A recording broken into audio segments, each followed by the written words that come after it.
దేశంలో ఎక్కడా లేని విధంగా ఆంధ్ర రాష్ట్రంలో తెలంగాణలో కూడా 2 చట్టాలు ఉన్నాయండి. 64 మ్యాక్స్ 2 చట్టాలు ఉన్నాయి కదా. 64 ఉంది, 94. ఇప్పుడు ఈ రెండు చట్టాల అవసరం ఉందా, లేకపోతే వీళ్ళని ఏమన్నా మెర్జీ చేసి ఒకే చట్టంగా రూపొందించే అవకాశం?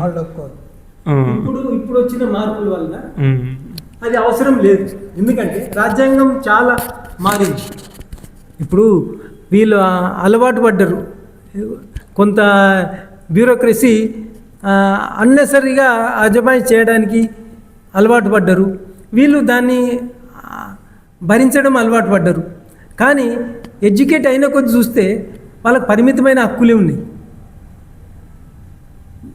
ఈ ప్రభుత్వ యంత్రాంగానికి ఇప్పుడు మారిన రాజ్యాంగ సవరణలో ఈవెన్ 64 యాక్ట్లో కానీ, మళ్ళీ ఎంపీసీఎస్ ఇది మల్టీ బహుళ సహకార సంఘాలు కానీ చాలా రిలాక్సేషన్స్ వచ్చినాయి.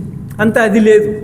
కానీ అలవాటు పడడం ఏంటంటే, ఎందుకు వీళ్ళు చైతన్యంగా లేరంటే, అప్పు ఇస్తుండ్రు, నేను అప్పు తీసుకుంటాను, నా సంఘము కాదు అనే భావనలో ఎక్కువ మట్టుకున్నారు.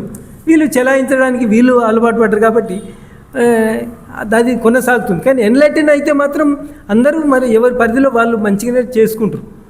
ఈ 2 చట్టాలు అనేది ఇప్పుడు మెర్జర్ ఆ స్థితికి లేదు. అటువంటిది ఇంకా ఈ మ్యాక్స్ యాక్ట్ రకంగానే ఇతర రాష్ట్రాలు తేవడానికి ఇప్పుడు ప్రయత్నం చేస్తున్నాయి.